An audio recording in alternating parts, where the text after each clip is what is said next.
ओम शांति। आजिर प्रातः मुरली 1-4-26 बापदादा मधुबन। मधुर संतानगण बाबा जी अटंती जेपरी अटंती पिलामानंक भितर मध्य क्रम अनुसार चिन्हिछंती। यदि समस्ते चिन्हिजिबे तेबे बहुत भिड़ लागिजिब। आजिर प्रश्न, चतुर्दिगरे प्रत्यक्षतार समाचार केतेबेले प्रसारित हबो? उत्तर, जेतेबेले मनुष्य मानकु जना पड़िजिब जे स्वयं भगवान एही पुराणा दुनियार विनाश कराई नुआ दुनियार स्थापना करने आसीछंती। 2 नंबर, आम समस्तिंकर सद्गतिदाता बाबा आमको भक्तिर फल देवा पई आसीछंती। एही कथार निश्चय होईगले प्रत्यक्षता होईजिब, चतुर्दिगरे हलचल आरंभ होईजिब। गीत जो पिया के साथ है। ओम शांति। पिला माने गीतर दुईटी धाड़ी सुनिले जो पिया के साथ है अर्थात जी पियांक साथी अछंती तेबे प्रिया किए ए कथा दुनिया जानी नाही। जदिओ अनेक संतान अछंती सेमानंक भितरे मध्य बहुत संतान अछंती जेउ माने कि जानी नाहंती जे किभली बाबांकु मने पकाइबा दरकार, सेपरी ठीक भावरे मने पकाई पारु नाहंती, बारंबार भूली जाउछंती। बाबा बुझाउछंती पिला माने निजको आत्मा मने कर, मु बिंदु स्वरूप अटे, बाबा ज्ञानर सागर, तांकु ही स्मरण करिवाकु हबो। मने पकाइबार अभ्यास एभली पड़िजिबा दरकार जेपरी बाबांकर स्मृति निरंतर स्थायी होई रहिबो। शेष समय रे एक कथा स्मृति रे रहिबा उचित जे मु आत्मा अटे, शरीर तो अच्छी किंतु यही ज्ञान को बुद्धि रे रखिबाकु हबो जे मु आत्मा अटे। बाबांकर निर्देश मिलिछि मु जीए मते सेही रूप रे क्वचित केही केही मने पकाउछंती। पिलामानंक भितरे बहुत देह अभिमान आसी जाउछि। बाबा बुझाउछंती केही भी हुअंतु तांकु जे पर्यंत बाबांकर परिचय न देइछ से पर्यंत सी किछि भी बुझी पारिबे नाही। प्रथमे तो सेमानकु एक कथा जणा पड़ू जे सेही निराकार आमर पिता साकार गीतार भगवान अटंती, सी ही समस्तिंकर सद्गतिदाता अटंती। सी वर्तमान समस्तिंकर सद्गति करिवार पाठ करुछंती। जदि एई कथा ऊपर निश्चय बुद्धि होइजिवो तेबे जेते सबु साधु संत आदि अछंती समस्ते गोटे सेकेंड रे एठाकू आसीजिबे। भारत रे बहुत हलचल होइजिवो। जदि एबे जना पड़िजिवो एवं निश्चय होइजिवो जे एही दुनिया एबे विनाश हेबाकू जाउछि तेबे बॉम्बे ठारू आबू पर्यंत धाड़ी लागिजिवो, किंतु एते शीघ्र कहार निश्चय होई परिबो नाही। तुमे माने जानिछ जे विनाश हेबार अछि, एमाने समस्ते घोर निद्रा रे सोई ही रहिबे। पुणी शेष समय रे तुमर प्रभाव विस्तार हबो। यह कोनोसी माउसी घर कथा नुहे, अर्थात सहज कथा नुहे। निश्चय होइजिवो कि गीतार भगवान परमपिता परमात्मा शिव अटंती। एई कथा प्रसिद्ध होइगले सारा भारत रे चहल होइजिवो। एबे जदि तुमे माने जणकु बुझाइबो तेबे आउ जणे कहिबो तुमकु जादू लागी जाइछि। एई वृक्ष बहुत धीरे धीरे चढ़िबो। एबे आउ किछि समय बाकी रहिछि, तथापि पुरुषार्थ करिबारे कोनोसी आपत्ति नाही। तुमे बड़ बड़ लोक मानकु बुझाउछ किंतु सेमाने कोन किछि बुझुचंती? पिलामानंक भितरे मध्य केतेक एही ज्ञान को बुझी पारु नाहांती, बाबांकु मने पकाउ नाहांती, तेणु सेही भली अवस्था मध्य नाही। बाबा जानिछंती निश्चय काहाकु कुहा जाए। एबे तो केही केही शतकड़ा 1-2% मध्य बहुत कष्ट रे बाबांकु याद करुछंती। जदिओ एठारे बसिछंती किंतु बाबांक साथिरे सेही भली स्नेह रहु नाही। बाबांक सहित वास्तव रे बाबांक सहित बहुत स्नेह रहिबा दरकार, सेथिपई भाग्य दरकार। जदि बाबांक सहित स्नेह थिबो तेबे भाबिबे जे मते पादे पादे श्रीमत रे चालिबाकू हबो। मु विश्वर मालिक हेबी, अधा कल्पर देह अभिमान पक्का होई जाउछि। तेणु एबे देही अभिमानी होबार बहुत कष्ट लागुछि। निजको आत्मा मने करी परम प्रिय बाबांकु मने पकाइबा कोनोसी माउसी घर कथा नुहे। जो माने जोगयुक्त होई रहउछंती सेमानकर चेहरा मध्य उज्जवल देखाजिवो। जेपरी कन्या विवाह करिबा समय रे गहना इत्यादि पिंधि थाए, तेणु तार चेहरा रे एकदम खुशी आसी जाई थाए। କିନ୍ତୁ ଏଠାରେ ତ ପତି ଅର୍ଥାତ୍ ବାବାଙ୍କୁ ମାନେ ହିଁ ମନେ ପକାଉନାହାନ୍ତି। ତେଣୁ ଚେହେରା ଏଭଳି ଝାଉଁଳି ଯାଉଛି ଯେ ସେ କଥା ନ କହିଲେ ଭଲ। କନ୍ୟା ଯେତେବେଳେ ବିବାହ କରିଥାଏ ସେତେବେଳେ ତାର ଚେହେରା ପ୍ରଫୁଲ୍ଲିତ ହୋଇଯାଇଥାଏ। କାହାର ତ ବିବାହ ପରେ ମଧ୍ୟ ଚେହେରା ମୁର୍ଦାରଙ୍ଗ ଭରି ରହିଥାଏ। ଭିନ୍ନ ଭିନ୍ନ ପ୍ରକାରର ଅଛନ୍ତି। କେହି ତ ଅନ୍ୟ ଘରକୁ ଯାଇ ଦ୍ୱନ୍ଦ୍ୱରେ ପଡ଼ିଯାଇଥାନ୍ତି। ତେବେ ଏଠାରେ ମଧ୍ୟ ସେଇଭଳି ହେଉଛି। ତେବେ ବାବାଙ୍କୁ ମନେ ପକାଇବା ପାଇଁ ପରିଶ୍ରମ କରିବାକୁ ହେବ। ଅତୀନ୍ଦ୍ରିୟ ସୁଖର କଥା ଗୋପ୍ୟ ବଲ୍ଲଭୀଙ୍କର ଗୋପୀମାନଙ୍କୁ ପଚାର। ଏହା ଶେଷ ସମୟର ଗାୟନ ଅଟେ। ନିଜକୁ ଗୋପୀ ମନେ କରିବା ଏବଂ ନିରନ୍ତର ବାବାଙ୍କୁ ସ୍ମରଣ କରିବା। ଏବେ ତୁମର ସେଇଭଳି ଅବସ୍ଥା ହେବାକୁ ଯାଉଛି। ବାବାଙ୍କର ପରିଚୟ ସମସ୍ତଙ୍କୁ ଦେବାକୁ ହେବ। ବାବା ଆସିଯାଉଛନ୍ତି ଏବଂ ସମ୍ପତ୍ତି ଦେଉଛନ୍ତି। କେବଳ ଏତିକି ଶବ୍ଦରେ ସାରା ଜ୍ଞାନ ଆସିଯାଉଛି। ଲକ୍ଷ୍ମୀ ନାରାୟଣଙ୍କର ଯେତେବେଳେ 84 ଜନ୍ମ ପୁରା ହୋଇଗଲା ସେତେବେଳେ ବାବା ଅନ୍ତିମ ସମୟରେ ଆସି ସେମାନଙ୍କୁ ରାଜଯୋଗର ଶିକ୍ଷା ଦେଇ ରାଜତ୍ୱ ପ୍ରଦାନ କଲେ। ଲକ୍ଷ୍ମୀ ନାରାୟଣଙ୍କର ମଧ୍ୟ ଏହି ଚିତ୍ର ନମ୍ବର 1 ଅଟେ। ତୁମେମାନେ ଜାଣିଛ ସେମାନେ ପୂର୍ବଜନ୍ମରେ ସେହିଭଳି କର୍ମ କରିଥିଲେ। ସେହି କର୍ମ ବାବା ଏବେ ଶିଖାଉଛନ୍ତି। କହୁଛନ୍ତି ମନ ମନାଭବ ପବିତ୍ର ରୁହ। କୌଣସି ବି ପାପକର୍ମ କର ନାହିଁ, କାରଣ ତୁମେମାନେ ଏବେ ସ୍ୱର୍ଗର ମାଲିକ ପୁଣ୍ୟ ଆତ୍ମା ହେବାକୁ ଯାଉଛ। ଅଧାକଳ୍ପ ହେବ ମାୟା ରାବଣ ତୁମମାନଙ୍କ ଦ୍ୱାରା ପାପ କରାଇ ଆସିଛି। ଏବେ ନିଜକୁ ପଚାରିବାକୁ ହେବ, ମୋ ଦ୍ୱାରା କୌଣସି ପାପ ହୋଇନାହିଁ ତ? ମୁଁ ପୁଣ୍ୟର କାମ କରିଚାଲିଛି? ଅନ୍ଧମାନଙ୍କର ଲାଠି ହେଉଛି? ବାବା କହୁଛନ୍ତି ମନ ମନାଭବ। ଏ କଥା ମଧ୍ୟ ପଚାରିବାକୁ ହେବ ଯେ ମନ୍ମନାଭବର ଶବ୍ଦ କିଏ କହିଛନ୍ତି? ତେବେ ସେମାନେ କହିବେ ଏ କଥା କୃଷ୍ଣ କହିଛନ୍ତି। କିନ୍ତୁ ତୁମେମାନେ ଜାଣିଛ ଯେ ଏ କଥା ପରମପିତା ପରମାତ୍ମା ଶିବ କହିଛନ୍ତି। ଏବେ ଏଥିରେ ରାତି ଦିନର ଫରକ ରହିଛି। ଶିବ ଜୟନ୍ତୀ ସହିତ ଗୀତା ଜୟନ୍ତୀ ରହିଛି। ଗୀତା ଜୟନ୍ତୀ ସାଥିରେ ଶ୍ରୀକୃଷ୍ଣ ଜୟନ୍ତୀ ରହିଛି। ତୁମେମାନେ ଜାଣିଛ ଆମେ ଭବିଷ୍ୟତରେ ରାଜକୁମାର ହେବୁ। ଆମେମାନେ ଭିକାରୀରୁ ରାଜକୁମାର ହେବାକୁ ଯାଉଛୁ। ଏହା ହିଁ ରାଜଯୋଗର ଲକ୍ଷ୍ୟ ଏବଂ ଉଦ୍ଦେଶ୍ୟ।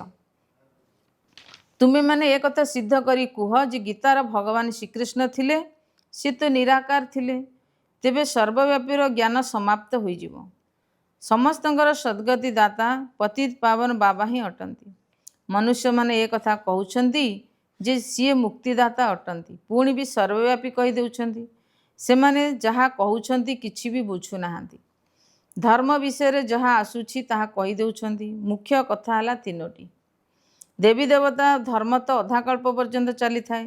ତୁମେମାନେ ଜାଣିଛ ବାବା ବ୍ରାହ୍ମଣ ଦେବତା କ୍ଷତ୍ରିୟ ଧର୍ମ ସ୍ଥାପନ କରୁଛନ୍ତି। କିନ୍ତୁ ଏ କଥା ଦୁନିଆ ଜାଣିନାହିଁ। ସେମାନେ ତ ସତ୍ୟଯୁଗକୁ ହିଁ ଲକ୍ଷ ଲକ୍ଷ ବର୍ଷ ବୋଲି କହିଦେଉଛନ୍ତି। ଆଦି ସନାତନ ଦେବୀ ଦେବତା ଧର୍ମ ସବୁଠାରୁ ଉଚ୍ଚ, କିନ୍ତୁ ସେମାନେ ନିଜର ଧର୍ମକୁ ଭୁଲି ଧର୍ମଭ୍ରଷ୍ଟ ହୋଇଯାଇଛନ୍ତି। ଖ୍ରୀଷ୍ଟିଆନ ମାନେ ନିଜର ଧର୍ମକୁ ଛାଡ଼ି ବି ନଥାନ୍ତି। ସେମାନେ ଜାଣିଛନ୍ତି ଯେ ଖ୍ରୀଷ୍ଣ ହିଁ ଆମର ଧର୍ମର ସ୍ଥାପନା କରିଛନ୍ତି। ଇସଲାମୀ ବୌଦ୍ଧ ଏବଂ ଖ୍ରୀଷ୍ଟିଆନ ସବୁ ହେଲା ମୁଖ୍ୟ ଧର୍ମ। ବାକି ଛୋଟ ଛୋଟ ଧର୍ମ ତ ବହୁତ ଅଛନ୍ତି। ତେବେ ବୃଦ୍ଧି କେଉଁଠାରୁ ହେଲା ଏ କଥା କେହି ଜାଣିନାହାନ୍ତି।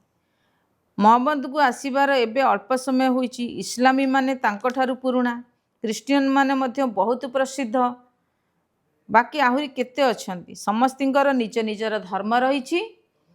ତେବେ ଭିନ୍ନ ଭିନ୍ନ ଧର୍ମ ଭିନ୍ନ ଭିନ୍ନ ନାମ ହେବା କାରଣରୁ ଦ୍ୱନ୍ଦ୍ୱରେ ପଡ଼ିଯାଇଛନ୍ତି।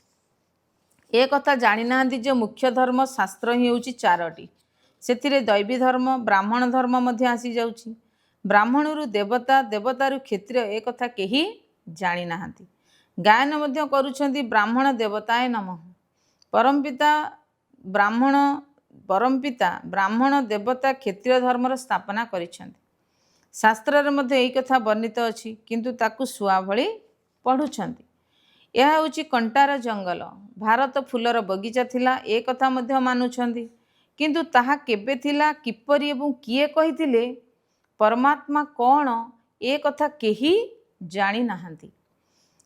ତେଣୁ ତାଙ୍କୁ ଅନାଥ କୁହାଯିବ ନା। ସେଥିପାଇଁ ଏବେ ସବୁ ଲଢ଼େଇ ଝଗଡ଼ା ଆଦି ଚାଲୁଛି। ମନୁଷ୍ୟମାନେ କେବଳ ଭକ୍ତି କରି ଖୁସି ହୋଇଯାଉଛନ୍ତି। ଏବେ ବାବା ଆସିଛନ୍ତି ଦିନ କରିବା ପାଇଁ। ଗୋଟିଏ ମୁହୂର୍ତ୍ତରେ ତୁମମାନଙ୍କୁ ଜୀବନ ମୁକ୍ତି ଦେଉଛନ୍ତି। ଗାୟନ ମଧ୍ୟ ଅଛି ज्ञान अज्ञान सद्गुरु देले अज्ञान अंधकार विनाश। एबे तुमे जानिछ आमे आलोकर अछु बाबा आसी आमको तृतीय नेत्र देउछंदी जदिओ देवता मानकर तृतीय नेत्र अछि बोली देखाइछंदी किंतु अर्थ किछि भी जानी नाहंती। वास्तव रे तृतीय नेत्र तुमर अछि किंतु से माने देवता मानकु दे देइछंती। गीता रे ब्राह्मण मानक विषय रे कोनोसी कथा वर्णित होई नाही। सेथिरे तो कौरव पांडवंकर लड़ई घोड़ा घोड़ी इत्यादि सबु कथा लेखि देइछंती कारण मनुष्य माने किछि भी जानी नाहंती। जदि तुमे माने बुझाइबो तेबे कहिबे तुमे शास्त्र पुराण को मानु नाहो। तुमे माने कहि परिबो आमे शास्त्र पुराण को मानिबु नाही काहेकि आमे जानिछु ए सब भक्ति मार्गर सामग्री अटे। गायन मध्य रहिछि ज्ञान एवं भक्ति। जेतेबेले रावण राज्य हुए सेतेबेले भक्ति आरंभ हुए। भारतवासी बाम मार्ग जाई धर्मभ्रष्ट कर्मभ्रष्ट हो जाइछंती सेथिपई एबे निजको हिंदू बोली कहि देउछंती कारण समस्ते पतित हो जाइछंती। तेबे समस्त को पतित करिछि किए रावण। सेथिपई रावण को जळाइछंती भाबुछंती यह परंपरा रु चली आसुछि किंतु सत्य जुगरे तो रावणर राज्य ही नथिला। किछि भी बुझु नाहंती माया तुम मानकु बिल्कुल पत्थर बुद्धि करि देइछि। तेबे पत्थर को पारस बुद्धि बाबा ही करूछंती। बाबा ई कली जुगरे आसिले ही सत्य जुगर स्थापना करि परिबे। बाबा ई सब कथा बुझाउछंती किंतु बहुत कष्ट रे कहा कहा बुद्धि रे धारणा हेउछि। तुम कुमारी मानकर एबे बाबा सहित निर्बंध होउछि। बाबा तुम मानकु पाटराणी करूछंती तुम मानकु चोराई आणुछंती अर्थात तुम मानकु कहउछंती तुमे मोर थिलो एबे तुमे मते भूली जाउछ। देह अभिमानी होई मायार होई जाइछ। बाकी चोराई आनिबा तो हरण करिवार तो कोनोसी कथा नाही। बाबा केवल गोटिए कथा कहउछंती मते मने पकाओ जोग करिवारे ही मेहनत रहिछि। एमिति बहुत संतान अछंती जो माने कि देह अभिमान रे आसी विकर्म करूछंती। बाबा जानिछंती एही आत्मा मते बिल्कुल मने पकाउ ही नाही। देह अभिमान रे आसी बहुत पाप करूछंती तेणु पापर घोड़ा 100 गुणा भरी जाउछि। अन्य मानकु रास्ता देखाइबा परिवर्ते निजे ही रास्ता भूली जाइछंती। आहुरी अधिक दुर्गति को प्राप्त करूछंती। यह तो बहुत बड़ उच्च लक्ष्य अटे। कथारे अछि चढ़े तो चखे वैकुंठ रस गिरे तो चकना चोर अर्थात वर्तमान राजत्वर स्थापना होउछि तेणु एथिरे कोनोसी केते फरक आसी जाउछि। केही केही तो पाठ पढ़ी आकाश को अर्थात बहुत उच्च को चली जाउछंती आउ केही तळे पड़ी जाउछंती। यदि कहार बुद्धि दुर्बल थाए तेबे से भल भाबरे पाठ पढ़ी परिबे नाही। केही केही कहउछंती बाबा मु काहाकु बुझाई परिबि नाही। बाबा कहउछंती अच्छा केवल निजको आत्मा भाबी मते मने पकाओ तेबे मु तुमको सुख देबी। किंतु बाबांगु मने पकाउ नाहंती। जदि बाबांगु स्मरण करूथांते तेबे अन्य मानकु मध्य कराई थांते। जदि बाबांगु स्मरण करूथांते तेबे पाप नष्ट होउथांता। जदि बाबांगु मने न पकाइब तेबे तुमे माने सुखधाम को जाई परिबो नाही। कारण 21 जन्मर वर्षा निराकार बाबांग ठारू मिली परिबो। बाकी तो सबु अल्प कालर सुख देई थांती। काहाकु जदि रिद्धि सिद्धि अर्थात तंत्र मंत्र द्वारा संतान मिलीगला बा आशीर्वाद द्वारा लटेरी मिलीगला तेबे विश्वास दृढ़ हो जाए थाए। काहाकु जदि 2-4 कोटीर फायदा होईगला तेबे बहुत महिमा करिवे किंतु से सबु तो हला अल्प काल पई 21 जन्म पई स्वास्थ्य एवं संपत्ति तो मिली परिबो नाही ना। किंतु मनुष्य एक कथा जानी नाहंती काहाकु दोष मध्य देई परिबो नाही कारण मनुष्य माने अल्प कालर सुखरे ही खुशी होइथांती। बाबा तुम संतान मानकु राजयोगर शिक्षा दे स्वर्गर राजत्व करूछंती। केते सहज कथा केही केही तो बिल्कुल बुझाई पारु नाहंती आउ केही तो बुझाउछंती किंतु जोग ठीक नथिबा कारणरु तीर लागु नाही अर्थात अन्य मानकु किछि भी अनुभव हो नाही। देह अभिमान रे आसीबा कारणरु किछि ना किछि पाप होई चलीछि। तेबे मुख्य कथा हला जोग बल। तुमे माने जोग बल द्वारा विश्वर मालिक होउछ। प्राचीन जोग भगवान ही सिखाई थिले श्रीकृष्ण नुहे। जोगर यात्रा बहुत भल। जदि तुमे माने गोटे ड्रामा देखी करी आसीबो तेबे से सब सम्मुख को आसीजिबो किंतु काहाकु बुझाइबा पई समय लागिबो। ए कथा मध्य से एहा मध्य सेहीपरि बीज हेले बाबा एवं वृक्ष अर्थात सृष्टि। यही सृष्टि चक्र बहुत स्पष्ट शांतिधाम सुखधाम आ दुखधाम।